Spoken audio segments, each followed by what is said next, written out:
So everybody, I'm Larry Rieger. I live in Waymart. I'm gonna back up a little bit. I live in Waymart, Pennsylvania, but I work in New York. And more than 10 years ago, I found myself reading Home Power magazine. And, this is really cool stuff. And just kind of embracing renewable energy, and not necessarily installing it in my home, but wanting to learn more about it. And today I can share with you that I now teach at a community college. I've worked at the wind farm. Most of you here probably screening are aware that there's the Waymar wind farm out there near Waymar. I worked there for more than a year, and I maintained those large wind turbines, kind of got a flavor of that. And prior to that, I was doing instruction at a manufacturing plant on automation. But today I work at a community college teaching about renewable energy. I teach about sustainability. I teach about green building. I've been very fortunate to work with some other businesses like Hospitality Green, where I go into hotels and I help owners reduce operating costs. I help educate the employees. And just this past summer, I had the opportunity to go to the School of Yestermar and teach there, School of Design up in Vermont. Very cool school. Why I'm sharing all this is I'm going to do a talk on innovation. But what I want to share with you is innovation is in the eye of the beholder, and we all have different perspectives. And so, Jack, if you could just forward that for me, that would be great.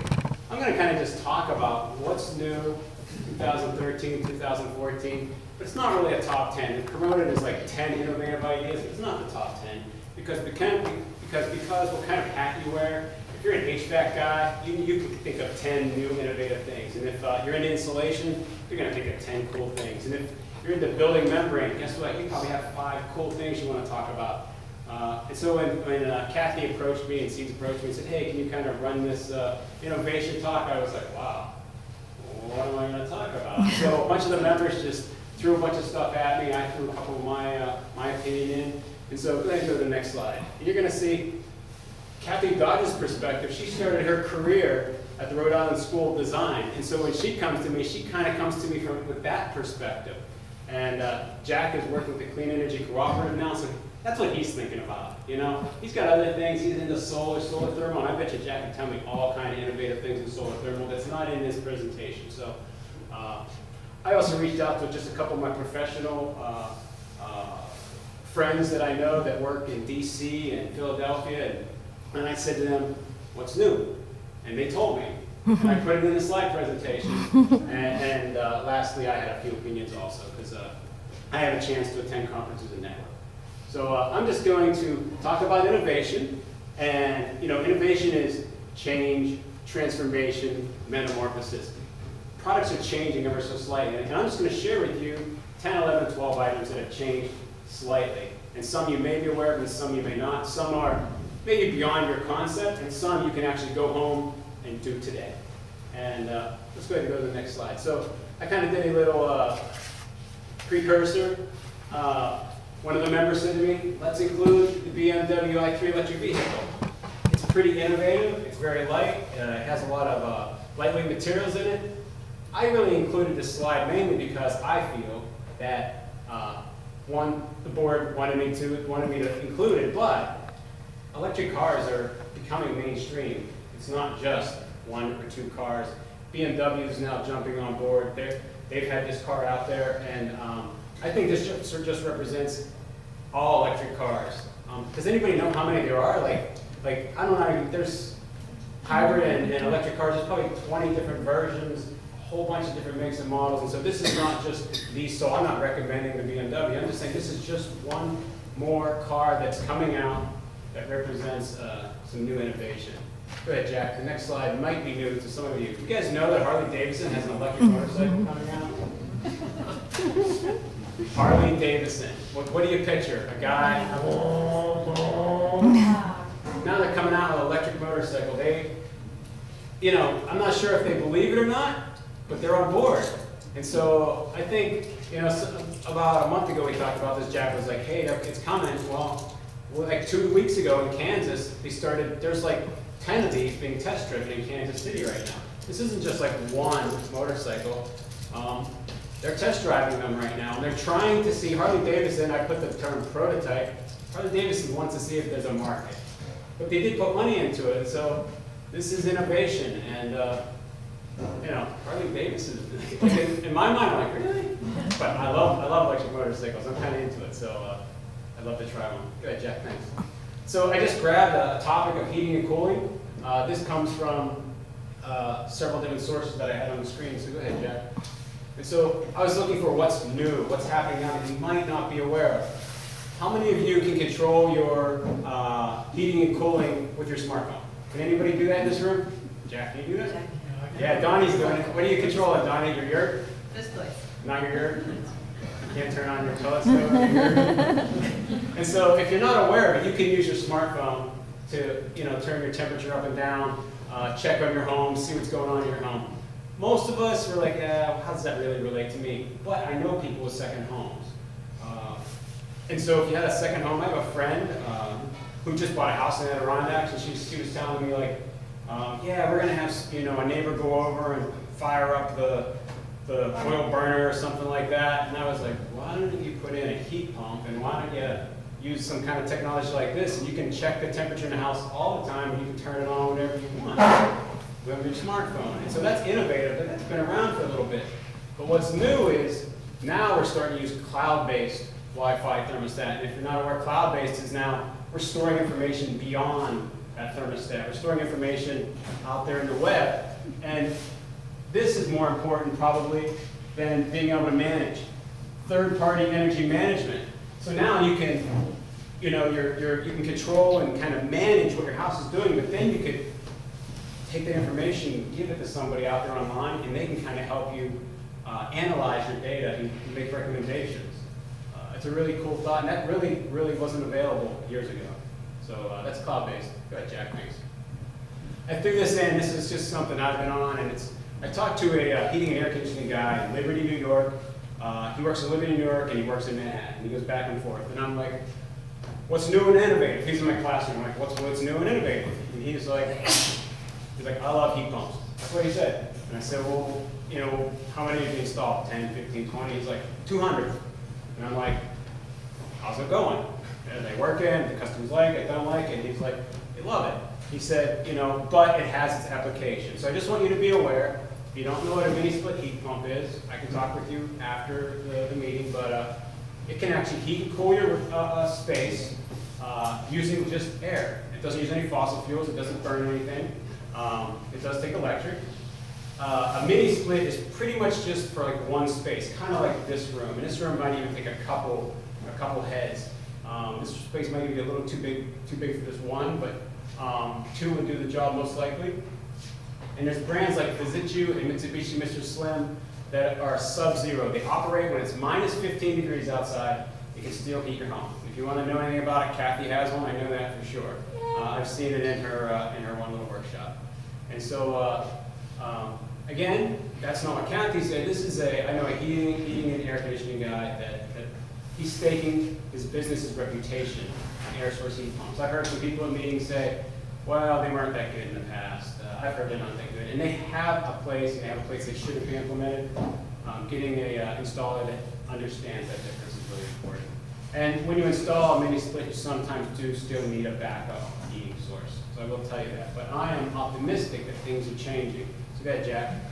So again, this is just one of my professional friends that works with colleges and hotels. And I'm like, what's new in heating and cooling? And he's like, you know, Mitsubishi just came out with a multi-zone. And so one of the gentleman that has a heating and air conditioning place in Liberty, New York, he said, you know, really can only use a mini split in one room. It's not really working multiple heads, doing a bathroom, a bed, 2 bedrooms, an office, and a living room. But then I talked to my other friend, and he's like, this just came out. And it's still a sub-zero air source, minimal pollution, and it can heat your home at minus 13 degrees just by drawing air through this unit right here, and it blows it out of this inside your house. So just be aware there's new technology is changing, and within a year from now, I bet you it's going to be different, and it's going to have products that we don't even have to talk about today. Okay, Jack. Photovoltaics. I just want photovoltaics. What is that? Making electric from the sun. I tried to just go really broad. A little bit of heating, a little bit of cars and transportation, some Harley Davidson. No, I'm just going to jump to some PV, because I love PV. Jack's working on PV. I love PV. teaching about PV, so I grabbed this. If you don't know what it is, that's called a microinverter. And all PV modules make DC electric, which you can't use in your home. You need an inverter, you have to invert it. But some of the do-it-yourselves, these guys, the gentleman right here, build some great do-it-yourself forums. This is just a device, a microinverter is a device that converts DC electric into AC electric, and it does it right at the panel. And so it's really pretty much usable electric coming right out of the module. And it has some great benefits that you can actually track individual module output, and it's super simple to install and quick to install. I made a note that there's been some, I'm hearing some like, well, they're not always perfectly functionable, and I'm hearing that when you mount them on a roof where it's really hot, the roof temperature can get up to like 150 degrees. There's been some concerns that they're not completely reliable against the asphalt shingles. But when you put them on a ground mount where they're just mounted on a pole or something like in a field or next to a house, they seem to be perfectly fine. I'm just telling you that I feel like the technology is catching up, and it's still something to definitely consider. If I were to put, or when I put my PV array on my house, I will be using microinverters. But the reason I haven't put a PV array on my house is because I believe in energy efficiency first. And I've been doing all energy efficiency upgrades, lowering my energy costs every day before I just throw money at a renewable energy source. So yeah, just be aware of a microinverter. Building membranes. So how many people have been into Montage and been to the outdoor amphitheater where they have the big white tent? You guys know what I'm talking about? At Montage, they have this big white tent. They have these materials that are really industrial. They're all over the world. It's an international product. And they just look extremely rugged, and they do last a long time. However, Kathy's school, Rhode Island, what is it, Rhode Island? School of Design. School of Design used this material to build a house, and guess what happened? When they used that material, shear field architectural membrane, they were able to build a home that consumes 90% less energy than a typical home. And so they are, you know, on a university level, they're able to build homes that can really save the homeowner electric, or the business, or the school electric. And that's what I just said, that's my personal goal, reduce my electrical use before embracing renewable energy. And so some of the benefits are light and heat conservation. It's keeping heat, it's letting light in, it's letting passive solar heat in. So I just think it's a pretty cool product. Okay, Jack? Again, I'm just grabbing things that I've come across. Waste diversion. This is part of renewable energy saving and conserving energy. Some of us compost in the country. You know, I compost almost everything. I only put the garbage out once or twice a month. I pay by the bag, maybe even only once a month, maybe not even once a month I put the garbage out. But in New York City, they're saying organic waste accounts for 31% of all waste generated by residents in New York City. 31% is just going in the landfill. It's just gone. And you can actually use organic food to power and make biogas from it, or organic, make dirt, make a soil from it. So I just think this is really innovative, and they're actually, in New York City right now, they have 5 areas that are prototyping, they collect recyclables, they collect garbage, and now they're collecting organic waste. I just think it's pretty innovative, and it's happening right now. And it's not just, well, they're thinking about it, but they're doing it. And I brought this up because maybe here in the country, maybe not doesn't apply, but maybe it does apply. And I just wanted to, I think it's pretty innovative, so I threw that in. Lighting. Lighting is something we can all do. Kathy was calling me the other day. I saw Kathy said, hey, did you see the new light bulb? There it is, there's Mr. Slim. You're going Home Depot, Lowe's, not a big fan of the box store, but they have them. And that's an LED light bulb. And so most of you probably know incandescent light bulbs create a lot of heat and burn, and which consumes a lot of power. You can go to CFL, but they still contain mercury and don't last nearly as long as an LED. But when you go to an LED light bulb, they last an extremely long time, very inefficient to run, and there's no heavy metals or hazardous waste to dispose of when you're done. And prices are dropping pretty rapidly. And when you just do a cost comparison, how much it costs to operate, the LED will come out ahead. Now, what's most innovative, if you change the slide, Jack, is this. This is something you may not know about that you can implement today, tonight, tomorrow morning when you get home. Place a phone call. The Philips LED T8. There's no LED I don't see any T8s in this room, but like at the college where I work, the lights are on 14 to 16 hours a day in the hallways. Not the classroom, but in the hallways. You know what they are? They're fluorescent light bulbs. And I started talking to the maintenance guy, and I was like, so at SUNY Sullivan Community College, how often do you replace those T8s in the hallway? Is it like once or twice a week you gotta go out and replace a fixture? He goes, what? He goes, 3 times a day I'm replacing light fixtures. He said, imagine that light right now flickering over Jack. What's Jack want done? He wants it fixed, right? Now it's flickering over you guys in the back. Donnie, it's flickering over, what's Donnie want? She wants her light bulb fixed. It's flickering over her desk. So this Philips LED has come out. You cannot just take a fluorescent lamp out and snap in an LED. That doesn't work. Sometimes you have to change the ballast on top of a fluorescent light. Ballast is just a device needed to power up the fluorescent light. Well, Philips has come out with an LED light bulb that works with an electronic ballast. And a lot of newer fixtures are electronic ballast. So basically you pull out a fluorescent, you stick in an LED. The ones that I saw at the school that where I work, they're going to get them for about $21 a piece, and then there's some rebates of $7 per light bulb. They're going to pay for themselves in 2 years. And it's going to save man hours. Very innovative, cutting edge. Be very much aware of LED. It's coming out. The misconception often is LEDs are really bright. Sometimes they are, but there's ways to change LED. It's called kelvins. It's how bright a light is, or how warm, or there's bright white and there's soft white. LEDs have lots of things you can do to change. The cool part about LEDs is, as I look around here, I could probably do some things. If there were LEDs, there are LEDs. I'm seeing a little bit of everything in here. But you can actually put shades on top of LED light bulbs, depending on if it's like a spotlight. You can actually, sometimes they have a magnetic base that you can snap on and change the color of the light. And then you can just really dial in the color however you want. So when somebody says, oh, LEDs are too bright, it's just because they don't know what to buy. And my students that I teach at Green Building course, I teach them how to employ that technology. So there's lots of benefits to LEDs, and you can't overcome color. Built Environment Performance Standard. Again, I'm just throwing things in. Anybody ever heard of the Living Building Challenge? Jack has. And you're with the Department of, or no, you're with the DCNR. And so, so we got LEED. It's a way to build buildings, conserve energy. It's just it's a philosophy. It's a guideline to building energy efficient. People have heard of Energy Star. That's a program where you have like appliances and homes built to a certain standard. Jack did a great talk on passive homes, whereas it's even a stronger platform than LEED, stronger platform than Energy Star, where you really conserve a ton of energy. You use the sun. You really innovate. You do a lot of insulation, double and triple pane windows.